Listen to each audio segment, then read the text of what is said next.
Hi, this is A. Wesley, the A who tells it like a TI is. If you like my video, please give it a thumbs up. If you like my channel, please subscribe. The topic I'm going to talk to you today about is Megan Thee Stallion. Megan Thee Stallion got on her IG on Sunday and talked about how she's having problems with her record label 1501. She said that when she signed with Rock Nation, she only signed with Rock Nation for them to be or to manage her to be a management team. But she said it was her and her mom that knew a friend of theirs named Little. I think his name was Fizz or Little Fizz or Fizz something like that. And she was saying they really liked him a lot.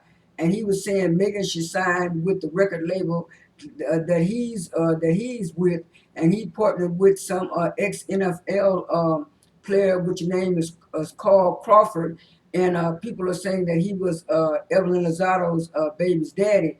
And so he started the record label 1501 in Houston, Texas, after he retired with this guy called Little Fizz. And Megan Thee Stallion also said that she also signed with another independent label called 300. But she was saying that 1501 had a lot of artists on their label, but nobody was popping like she was. And she said when she started to pop, she went to sign with 300 because she said 300 would take her to another level. And she said when she got ready to do her contract again, renegotiate her contract, people, I guess, like you said, she had real lawyers with Rock Nation, and she was saying they were asking her, "Did you know this was in your contract?" And that was, and she was saying no, she didn't know certain things were in her contract because she was young. She was 20 years old, and she didn't, get anybody, to go over the contracts with her, read the contracts to see what she understood and what she didn't, and what she understood and what she didn't understand. So, she said after she decided to renegotiate her contract, 1501 didn't want to renegotiate a contract with her, and then they also told her that she can't put out any new music. So that's when she went on IG to voice her concerns with what was going on with her record label. I'm just going to read a little bit of clips, some stuff that I highlighted for you as far as this situation with Megan Thee Stallion.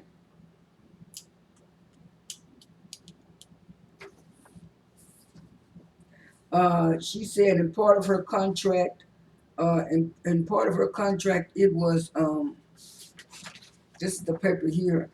I'm trying to see if I can get the camera to read it. So I can get the camera to go down so I can read it.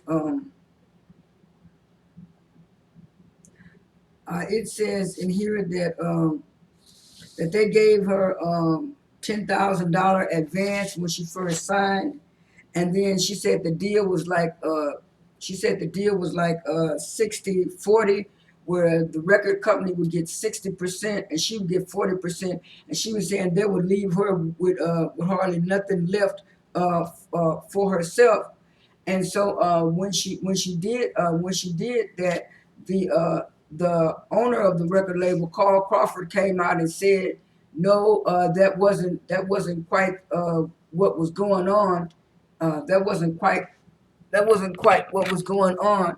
And he said it was some more stuff going on. And then she decided to sue, and she decided to sue 1501, 1501 for not letting her release new music, because she says she has new music, but the owner of 1501 claims that Megan Thee Stallion owes him 4 records, 4 albums and stuff like that.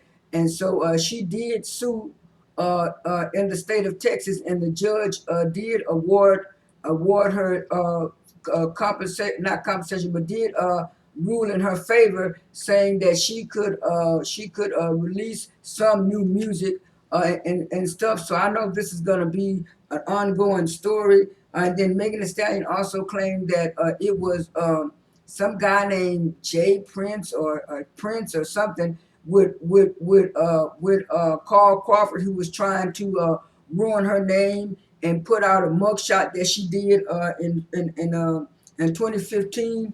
And I think she was, I think it was like a little misdemeanor case that she had in 2015. But she was saying people were trying to come out and ruin her name and ruin her career and talk about her name. I hope everything goes all right for Megan Thee Stallion, because she is a talented rapper and stuff like that. And like she said, sometimes the labels get greedy. This is A. Wesley. That ain't who tells it like a T.I. is. I am out.